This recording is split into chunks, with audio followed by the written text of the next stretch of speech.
Hello, one and all. Hello, Veronica and my little boy, Eric. How are you?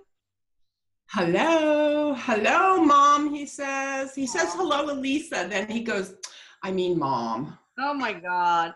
He was pretty up in years when he realized that my name was not Mom, that I Yeah. actually had a real name. I don't know what happened. Like it was like 8 or something. Anyway, uh, names are not important, I guess. But we are having an exciting thing that's going to happen. We're going to call in Stephen Hawking and making me crow. No, I'm just kidding. Just kidding. Maybe he won't. Who knows? And we have a lot God, a ton of questions. I know we're not going to be able to get through them all, but we'll try to get through as many. So, Eric, can you go get Stephen for us?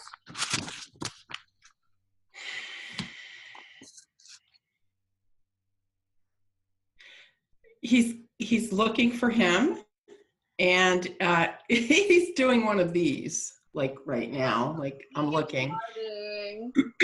Oh, and can I quickly, while he's doing that, can I say something in full disclosure? Um, Before every show that I do, I never know the questions you're going to ask. You don't divulge those questions.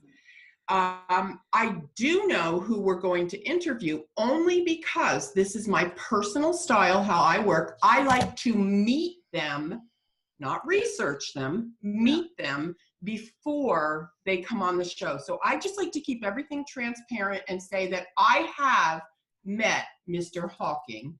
Yeah, Robert does the To same. no degree. Robert does the same thing. Jamie, Yes. yeah. Yep. Just want to let you know because I like to keep it real. So Eric is going to get him. It's like they're lollygagging back, but Eric has stepped foot, and Mr. Hawking, as he said to call him Stephen, but Stephen is here with our boy. Hi, Stephen. Hi, doctor. Oh, Mr. Smarty Pants. Oh, yeah. He says hello, and I want to tell you the first thing that I noticed most obvious about him. He's about 30 years old when I'm seeing him visually, and he's in perfect repair. He's repaired perfectly. He speaks very clearly, so that because that was one of the concerns that I had when I was going to channel him, but I can tell you he speaks very clearly, and he has promised me that as I'm the conduit, that he would he would make it easy for me to understand what he's saying. Yeah, you're gonna have to dumb it down for us, Mr. Hawking, or Dr. Hawking, I should say. Yeah. So we're good to go. That sounds great. Well, I'm really grateful that you just agreed to come forward and answer some questions for us. We know what a brilliant mind you have, and I'm so grateful that you are restored to perfect health. That's awesome.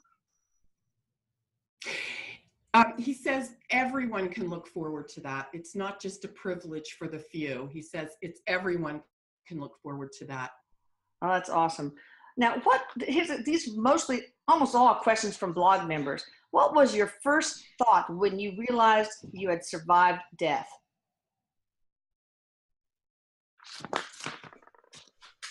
I forgot something. Go ahead. So he's saying that it came as a shock, but it didn't. He's saying always being the inquisitive mind, the mind that wants to go deeper than what is, naturally there was a question about it. But he said overall, he would say he was surprised, but not as surprised as he would have been earlier on. What do you mean? It's like something was revealed to him. He is what I'm getting from this. So toward the end of your life? Yes. What was it? Did you have a visit from a spirit or something? He's saying that, he's saying it was a shift in perspective on his part. And he's saying it was his experience right before he passed. Mm-hmm. He's saying was that flash of I saw. But he's also indicating that he had a glimpse of this. It was told to him by a reliable source before he passed that there is something that continues. That's what he's saying. I guess you don't By a divulge. reliable source. Okay. There is, Okay. You don't want there to. is something. He knew there was something. He's saying if it needs to be revealed, it will. But No, he's I don't saying care. It's not important. yeah. It's reliable to you, and that's all we care about. Why, when you were on Earth, did you feel there was no God? Because you couldn't put an equation to it, or what?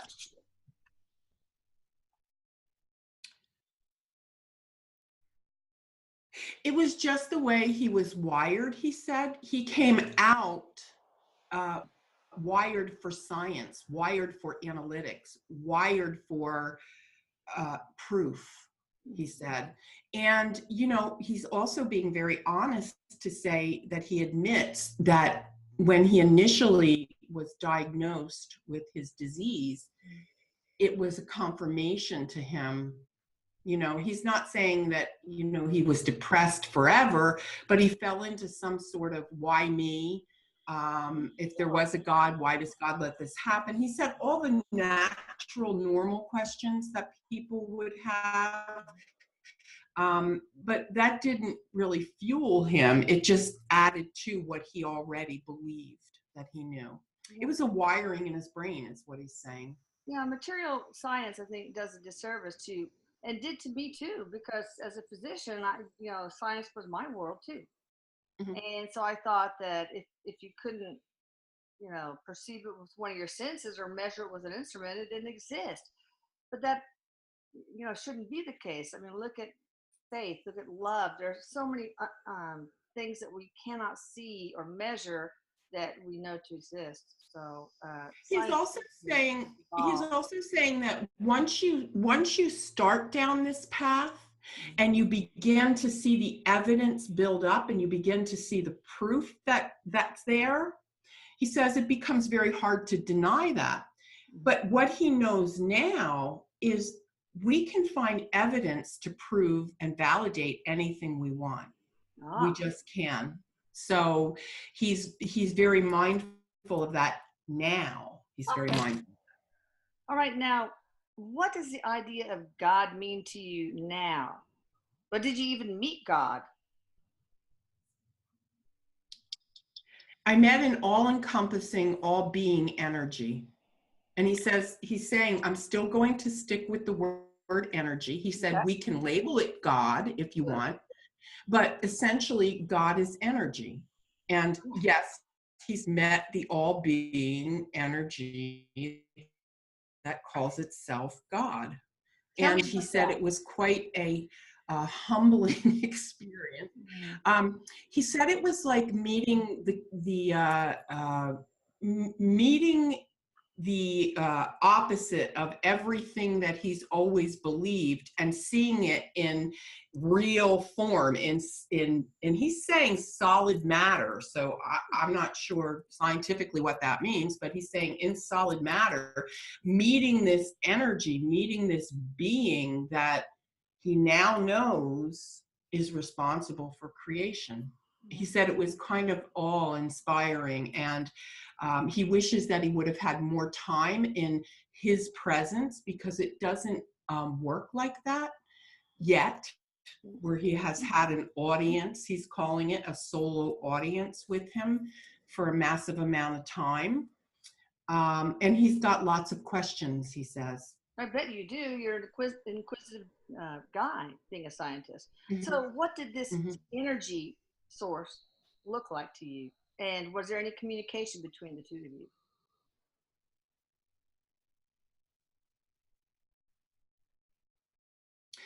He said, first of all, he wants to clarify that communication is all thought. Yeah. Oh, yeah. So energy, communicating energetically is all thought. That's how you communicate. And yes, there was communication exchanged. And this presence, he's saying, had a physical exterior, he's saying, and it was male. Okay. If he put a male image to it, he's showing me. And he's telling me that if you could just picture a lumberjack, Oh. it just the burliness of it and the rawness of it. Now, he's also very quick to say, this is how he presented to me. Well, that's interesting because Eric said that God presents to you how you expect him or her, or how you Ex- need them to. That's exactly what he's confirming. And he says he chuckled because he doesn't quite know where he got the lumberjack reference, but that's what it looked like. What kind of thoughts were exchanged? Just briefly. Yeah, so it was really like, wow, is this really happening to me? I can't believe it. He said he felt like a little schoolboy, like a kid in a candy shop, like just all these questions. And he said before he knew it, this energy was gone. And it kind of is like this, he's saying, it's like when you check in. Like when you go on a cruise and you get on the ship and you go through the cattle chute or up the plank or whatever that thing's called. It's like he's showing me that image of walking up and getting onto the ship. He's saying they check you in to make sure that you're supposed to be there. Wow. And this all knowing, this all being is actually there. That is so cool. Did it or he evoke any sincere emotions in you besides wow? And did you feel that unconditional love? He said, just complete and utter love. Just so much love, so much just warmth. He said if he could explain it, it would be, he's actually saying, think about an embryo, a baby growing in the womb, what that would feel like, that tight, and he's doing this, like that tightness, that sense of security. He can only relate it to what it felt like in the womb. And Stephen is also telling me that that feeling when you're in the womb is very recognizable when you cross over. Very familiar. Oh, interesting. Have you met Jesus or any other religious figures of your choice? He's saying, no, not yet. I've not come across anyone yet. Okay. Have you met Eric before? Eric, well, in all fairness, they met yesterday because I had Eric go fetch him. So in reality, they had met. Eric is very standoffish with this interview. He's letting Stephen talk. Usually Eric's, a little all over the place, but he's letting Stephen talk. So Eric's pretty quiet today. Really? Well, probably because Stephen made better grades than you in school, Eric. He's kind of sitting here going, I know stuff. He's going, I know stuff. You know more than us now. Yeah. From what you see, what do you think about my boy Eric, Stephen? He's a fascinating subject, he says, and he would love to study him. And actually he hopes, this is interesting, he hopes he can learn from him. And he's saying learn the ropes from him. No rectal probes when you study him, okay? No. And Eric is a tour guide of sorts. Oh, good, okay. Oh, yeah. Well, now, here's a question about science somebody wanted to ask. Is the Big Bang theory true or false? He's saying from what I see now, what I know now, it's false. It's false. He said, well, wait, he wants to clarify because he's saying it could be true. However, think of this divine energy, this higher being, this lumberjack that I met, he's saying. Think of him, igniting the spark that created the Big Bang, because there had to be an igniter. I know that now. But the God source, that makes so much sense. But the Big Bang theory, it's not like says have linear time. There's a beginning and eventually an end, because the God source has always been. Right. Exactly. That and listen, he's very clear to say he didn't believe that. He did not believe that here on Earth. Yeah, no. That was not something he believed. All right, now, do you still believe, are we pretty close to the truth on black holes? And have you traveled to them, gone through them? I mean, tell us the down low on black holes. He's saying black holes are not what he thought they were, that black holes are, there is movement, there is in and out, there is, it's kind of like energy goes in and energy comes out. And so it's not like once you get sucked in the black hole, you're in there forever. It's just, it doesn't work that way. He's also saying something, and I'm trying to understand this translation. Oh, I have chills. Oh. He's saying that sometimes when you go into a black hole, not all the time, it's like entering into a different space and different time. Whoa, wow. And so it's like, is it like a different parallel universe? Yeah. Is what you're saying? He said that would be the closest way that he could explain it, that people would understand it. So in other words, energy that goes into the black hole, certain black holes, he's saying, don't come out or perceive to come out because they are actually moving on to something else. I don't know anything about black holes, so I don't know what that means. I can't elaborate. I'm sorry. No, Nassim Haramein he's a scientist. He's kind of a Hawaiian dude. I know he must be toking and smoking, chillaxing, chilling and skrilling. Okay, I'll stop. But I think he said that either electrons or atoms were tiny black holes, and that death is crossing the event horizon and going through a white hole or something like that. First of all, what do you think about that dude? He's questioning credibility. Okay.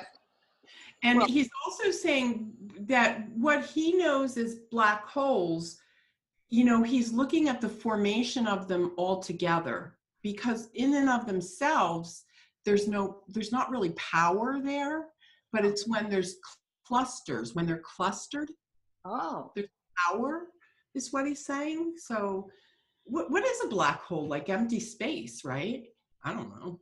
Isn't it kind of like a vortex that nothing even light can escape? Yeah, he's saying it was thought that it was like a vacuum. Yeah, okay. You would vacuum it in, but he's saying he doesn't believe that anymore. Well, so what is it? And what are their purposes?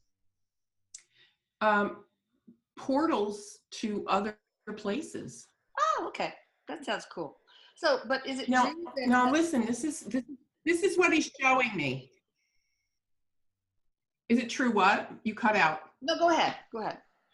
He's showing me that these clusters get together and make one big cluster. And he's saying that through these energetic portals, energy can travel to different places. Okay, so I'm going to give you an analogy like that he showed me. So like if you're going to go through the tunnel underneath the Chesapeake Bay and you're going to go, into Baltimore or wherever, or you're going to go through the Lincoln Tunnel into New York, it's like going through a tunnel, he's saying. Okay. And going into a different reality, a different realm. But I have so many questions about this, but go ahead. We can go on and on. We might need a part 2. Well, is it true that electrons are little vortices that are like little black holes? Yes. Or maybe atoms, I don't know. Yes, and then formed together He's saying they create big black holes. Oh. He's dumbing it down.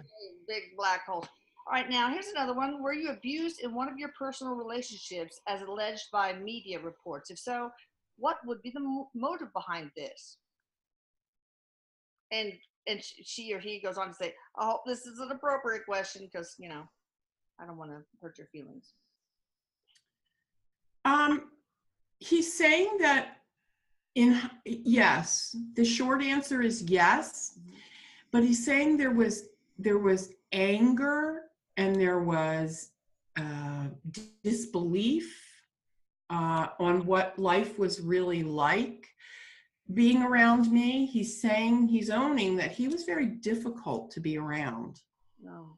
So the anger was your anger or the person? The person. Oh, okay. But he's saying he wasn't angry, and he's being very honest and very vulnerable here. He's saying he wasn't angry. He was a little maniacal. He was a little manic, a little up and down. And he was like a dog with a bone, he's saying, and work. He didn't know the line between work and leisure, and there was no line. He was always on. Okay. Did you have some sort of mental illness, as we define in today's DSM? He said, you know, if you look deep enough, everybody might have some mental illness. But he's saying, you know, for him, it was just his brain was just wired that way to go. And it wasn't, it's almost like he's apologizing now to people around him, like, because it wasn't like he was mean intentionally. It was like he forgot his manners, is what he's saying. And it was difficult to be around that. Well, I can imagine. But did you have any fun? Did you do anything for leisure? Yeah, I mean, he said he enjoyed the outdoors. He enjoyed being outdoors. Okay. That was always nice. Looking at the stars, you know, that kind of thing. And he did love.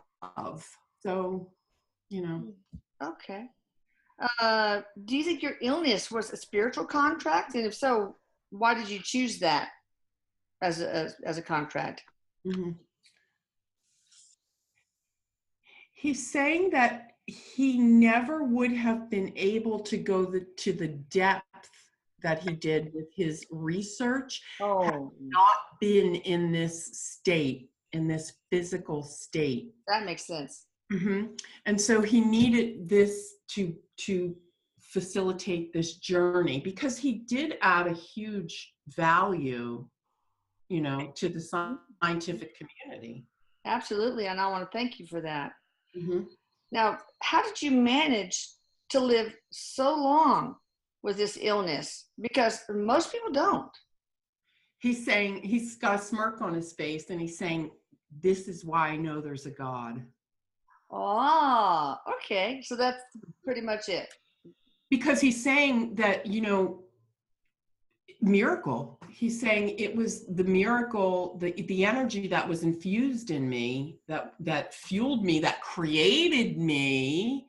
He's saying allowed me and sustained me in this incapacitated state, where the history of it really is that you don't make it as far as I made it. And he said now where he is, he knows there's no other explanation for this. And he's also saying, before he passed, now I don't know how much before he passed, he also knew this. So while he was still in physical form, he embraced this and knew this. Well, is there a cure right now that we don't know about for ALS?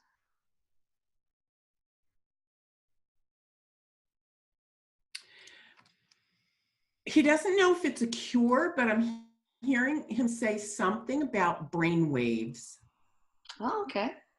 So manipulating brain waves? Something, and he's talking about brain waves, and he's talking about firing signals, almost like you would have to, he's saying this is going to be a big statement. You would have to tell the brain what to do. Okay.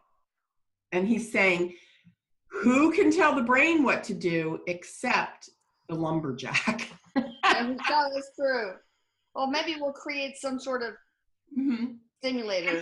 He's also very confident to say that the giant being, the lumberjack, as he's called him, God, whatever you want to call it, he's saying is also who gives man the understanding to jumpstart the brain, to shock the brain, to know all this stuff about the brain. Okay.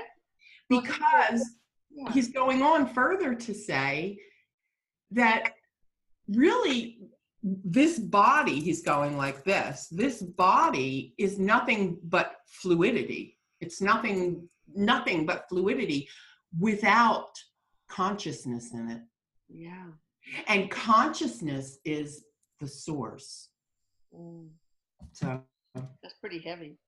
Now, knowing what you do know now, how can we bridge science and spirituality? And how can people understand that they are not mutually exclusive perspectives given extra knowledge? Okay, well, basically, how can we bridge science and spirituality? he said from where he is right now, he's telling me it's such a natural go together. It's like peanut butter and jelly. It's like you know, it should be that way. And the way that it starts is by creating this movement in the medical community, in the medical schools, beginning to take the early on, it be a prerequisite early on, you know, even before you perhaps, you know, you're going to study medicine, maybe it's that kind, you take the preliminary there, and then medical school needs to cover that, he's saying. And you know, there's a place for science and there's a place for spirituality, and then there's a place where they meet. Because they can develop independent of each other as long as they come together. Okay. Well, I mean, I think MD Energy even has an energy medicine department, so that's kind of cool. Let's see. What was the first thing you learned after crossing over? I mean, any aha moments at all? that I was wrong. Oh, okay. He says, you know, it's like, you know, it's like he says he hovered over everything. And it's like this, when he crossed over, it's like a movie played so fast, but yet he got the synopsis of the movie, meaning the truth of what really is. And so it's not like he feels like his work was for naught here on earth, because it was what it was, and it left an indelible mark, he's saying, and it will continue to be, you know, studied by future generations. But he hopes that that can be incorporated with a spiritual component. Okay. All right. Do you know the cause of your disease, ALS? I don't necessarily know the cause, he says, but if I were, you know, there's something with the neurons in the brain. There's something with the communication, the brain to the body. And then there's also something involved with the muscles. So he's saying it's a compilation of series of events. Is it related to something to do with not interferon, endorphins, or the inflammatory cascade, or anything like that? Down to a molecular level, I guess I'm asking. He's saying on some level, yes, of course, he's saying, but he's also saying that's not where the cure will be. Oh, okay. All right. Now, I'm not sure what that means, but he's focused. As a doctor, I'll ask you, why would he be focused on the brain? Well, I mean, it is a neuronal disease, so. Okay. Oh, because he's very intently focused on the brain. Okay. Did you meet Lou Gehrig? No, not yet, he says. Okay. Now, here's some questions from one person. First of all, just really quickly, was it your decision to die in March? Just a yes or no. Yes. Why? Because I knew it was time. Okay. Did you willingly take something to stop your heart? No. Were you cloned? No. Was your spirit removed from your body in 1985? No. What does the 7th of March 2018 mean to you, if anything? The day I woke up. Oh, the day you woke up. Okay. Interesting. He's like giving these quick answers. Like, That's good. Did you astral travel ever while you were alive? I don't think I would have called it that, he says. Okay. I would call it being a visionary. Okay. But now that I know what astral travel is, perhaps that is what it was. Perhaps. What do you think about aliens now? You know, before you said they would only come for nefarious reasons. He said, I know that's not true Okay. anymore. What do you think now? Aliens are just another form of life. He says there's, you know, just like there's nefarious humans, there can be nefarious aliens, but the overall is no, there are counterparts in another reality. Hey, we're aliens to them. That's exactly where he was going. Yep. All right, here's a couple of science things from some person. Do black holes transform or transmute matter? Just a yes or no. He's going into this whole deep dissertation. I'm just going to tell him just to stop that because I don't even know how to speak those words to translate it. Do they transmute matter? Do black holes transmute matter? Yes.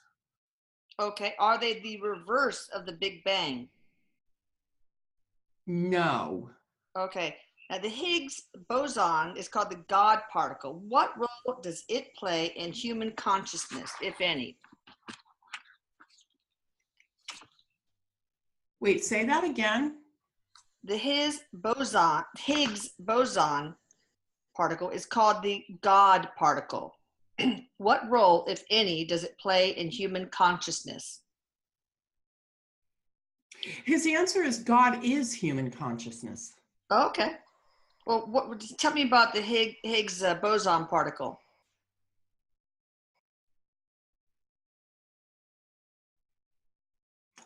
I'm not getting anything. Wait, he's talking. I don't know. See, I don't know what he's saying. I was fearful that he was going to get scientific on me. Oh, well, Eric, maybe you can dumb it down for us. Eric, what is the Higgs boson particle, i.e. the God particle? What if they're asking, Eric is asking, what is it in terms of what is it comprised of, or what does it do? Whatever you think we should know. What does it do? So he's saying Eric is really making it simple. Essentially, it's the energy of the creator. It's the creator. It's the energy that created all of life. Is it what source is made of then? Yes. All right, ooh, cool. Here's another sciencey one. Sorry. Does the graviton bring rise to gravity? I have also heard it called the death particle. Oh, how cheerful. Graviton, it must be. I just gotta know. No. Okay. Let's not get too sciencey on us. Yeah, because I can't hear him, understand him when he does. Oh, I know. I'm sorry. I know, it's hard. There's one guy who says, or girl, believe that dark energy is not a void, not a vacuum. We just cannot perceive what is there with our limited human senses. Yes or no? Yes. Okay. Yeah. Were you Galileo? No. Okay. All right. Have you met Einstein? No, I haven't met anyone yet. Oh, you got to talk. Well, who did you meet when any family? He got Eric, and the welcoming committee was there, as he calls it, and the lumberjack. I'm sorry for those that might be just tuning in. He called the God, the creator, looked like a lumberjack because visually that's how he appeared to him. Okay. So you haven't met any family? He's still going through the ranks, and it's not from what I've heard with others, it's not typical that he's not united with anyone yet. So I don't know what's going on there. It's not a bad thing. It's just, No, it's just he hasn't. no. At least not that he's telling me. Okay.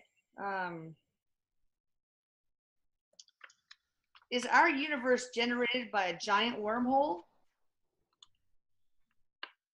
No. Eric is laughing. Okay. Here's one. He discussed the fears around artificial intelligence. Near the end of his life, he said that maybe it wasn't AI, artificial intelligence, that was the biggest problem, but rather how we share the resources that we make with our technology. Can he talk about AI more now that he has a greater view of everything? Mm-hmm. What should we think about, and how should we view artificial intelligence? Is it a threat? So just basically the down low. Artificial intelligence, he's saying, is not a bad thing. What man would choose to do with it would be a bad thing. Yeah. And that's the problem. It's like as far as artificial intelligence, it can be a very helpful, he's calling it modality. Okay. So. All right.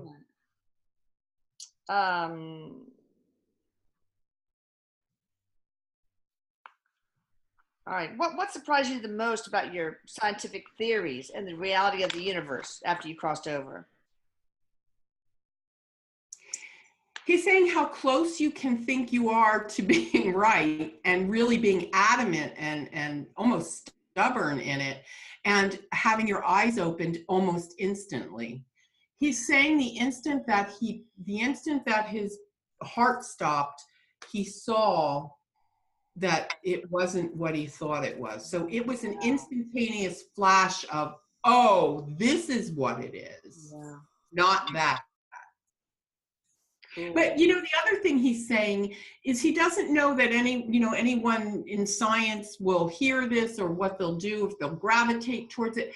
But what he's really going to work on is opening up the minds of scientists, so that can be a place where, a little bit of spirituality, a little bit of divine consciousness can creep in. He's saying because his peers, there is no God, there is no, he said that's not what we believed, but he's saying he's completely different on that perspective now. That's awesome. And that's going to be your life's work. Yes. Part, right? Yeah. And so, listen, he's saying to me that he had to be the way he was here. That's why he got the body, the vehicle to transport him. He had to be so passionate about his work. He had to understand how those minds operated, so that when he crossed over and he had a different influence, if you will, he could see right where he would need to go to work in these minds to expand them. Okay. Not control them and not manipulate them, he says, but expand them. All right. Now, somebody wants to know about the polar shift, the North Pole switching with the South Pole. Is that going to happen?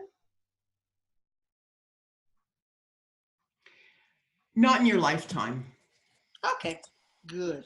It doesn't sound comfortable at all. Yeah. This one person asks if Planet X, Nibiru, is in our solar system, come near Earth, and when, but Eric's already answered that. It's going to be fine. It's not going to collide with us. No. This is interesting. What do you make of David Blaine's magic? I mean, it just seems like he must control time and space, or be able to, I don't know. I mean, did it make you believe in telepathy at all? Because Blaine apparently once tricked you with a deck of cards. Mm-hmm. I don't know anything about that. He's saying the man is a brilliant illusionist. Okay. But still, it's trickery. It's still still an illusion. He's saying that David's mind is brilliant, and it's definitely 3 steps ahead of the average person's. Oh my God, if you ever watch this stuff, it's crazy. Do we have ancestral roots with the Anunnaki? Or is there any other alien race that will come back for us someday? He said he doesn't want to discuss that. Why? He's just going no. Because it's dangerous? I don't know. He Is just it? says no. He said if it were relevant to anything right now, he'd talk about it. But that could be a whole nother topic, and he'd be happy to come talk about that. But he said it's like going down the rabbit hole. Okay. Well, it'll take too long to get in. Yeah. Okay. And it's not that it's scary. He's reassuring. Not scary, just Okay, good. Now, what is this thing that spirit calls the event? Yeah, a lot of people have heard some chatter about it. What is it? Oh, actually, you can summarize it, he says, very easily. A shift in consciousness. oh, in a good way? Mm-hmm. Well, we're hoping that. He says it's feeling like he's saying we haven't hit the tipping point, obviously, but he's saying, yes, the shift is coming and it's going to happen. And Eric has said to me by 2023, there's going to be some big, big, big shifts happening. Will it be caused by some horrible catastrophe? I mean, what will cause us to tip into that? He's saying it's the collectiveness. He's saying every person that experiences their own personal tragedy has the ability to heal and morph and, generate a different energy out there. And as this happens on an individual level, collectively, it puts the energy in a place to shift and change. Oh. And so really what I'm hearing him say is that every single person really does need to step up and take responsibility for their own energy because we are the collective. Absolutely. So, yeah. All right, some brief default questions that I always ask everybody. Your spiritual mission, I guess, was to bring us all these scientific. Mm-hmm. And to experience that deteriorated body, the progressive deterioration of my body. Okay, because that kept you in one place where you could sit there and concentrate on science. Yes, because normally I wouldn't have been that focused. He's saying, as a kid, he wasn't that focused. Okay. Were you here to learn anything else? Actually, he said, believe it or not, he did study humanity. And he did study behavior. He was fascinated, he's saying, with people's behaviors and really what made people tick. Okay. Were you here to teach anything beside your scientific theories? Resilience. Oh, bad. Do you think you accomplished what you came to Earth to do? Yes and no, because no one ever fully accomplishes their mission. That's why life goes on.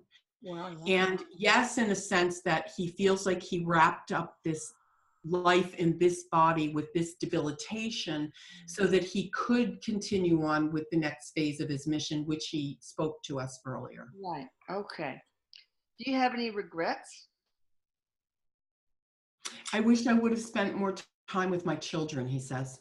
Oh, okay. Although he's saying he loved his work. I know. That was another child of yours. Yes, exactly. Yeah. Can you share another life that most influenced your life as Stephen Hawking? I'm sorry, share what? It cut out. Another life. Okay. He's taken me back to Rome, where he's a Roman emperor. Okay. And very regal. Oh, he's showing me in that life he had everything. He was quite revered, which was also happening in this life, which he's showing me. But he had full faculties, full physical faculties, but he abused his body. Oh. In that life. Oh. So, in what way? Physically, he took substances. Oh, okay. Yeah. And he was very abusive towards others. It was like he was a master, or he ruled with an iron fist, is what he's saying. Like flogging slaves and things like that? Yeah. So he was not a very nice person. So that, he goes, that begs to ask the question, did I get this life, he's saying this life because of that life. And so the answer to that would be no, that wasn't a karmic thing. He's saying it was a necessity to move forward and do the research, and so that he could have that body. He's also questioning and wants to put this question out there to people: is there such a thing as karma? Well, Eric says there's not.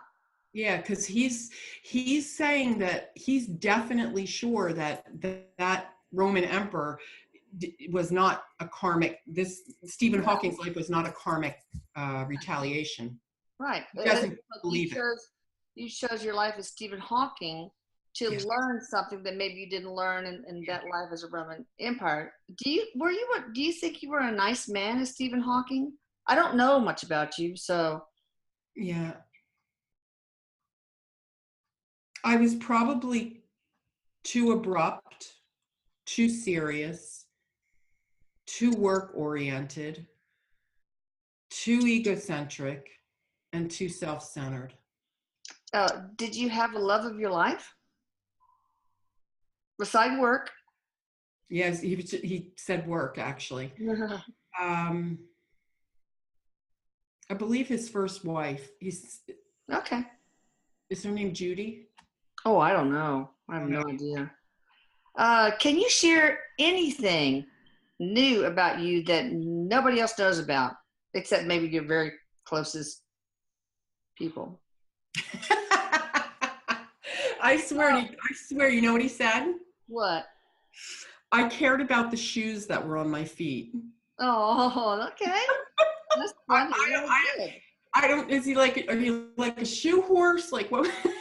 I'm sorry, I don't mean to laugh, but it was just funny the way it came out. Yeah, it is. Imelda Marcos in a wheelchair. Is there any other message you could tell us that would any advice, message that would help us move forward as humanity? Mm-hmm.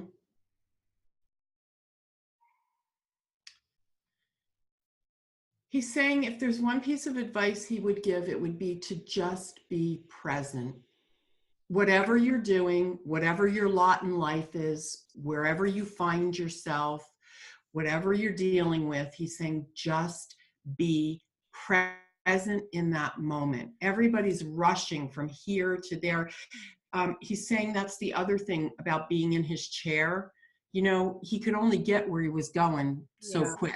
You know, I mean, he's saying I didn't have a revved up motor, but he's saying just take your time, and he would like people to slow down and be present and appreciate what they have, whatever that is. So gratitude.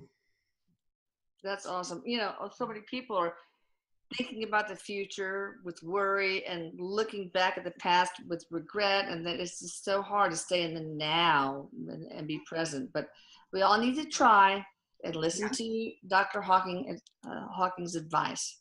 Eric, or Veronica, do you have any questions before we close? No, Eric is very happy that he and Stephen are on the same page about karma. He's joking. Oh, This was actually a first for me because I don't know anything about physics or really science. So Eric liked physics. That's one of the only courses he really liked. But so, Eric, do you have any questions for Mr. Stephen, Dr. Stephen? He said no. He's going to hang out with him. All right, awesome. So, Veronica, you want to share anything besides your website, www.veronicadrake.com, which I will put. Thank you. I do have something that I'm offering. It's free angel messages. Each week I do a live angel message that's channeled to me. I do an audio. All you need to do is come to my Facebook page, Veronica Drake, and get the link and get your free angel message. And it's an audio. Awesome. I've gotten amazing feedback. I've over 500 people have downloaded them in the last 2 days. So it's been incredible. Oh, that's awesome. And just how generous are you to do that? That's amazing. Thank you. I just want to help heal. I want people to heal. And I know the angels can bring that forward. And I'm happy to be the conduit. So thank you for asking. Great. All right. Well, thank you, Veronica. Thank you, Eric. Eric, I love you. Love you, Veronica. Love you too, sweetheart. Bye. Bye.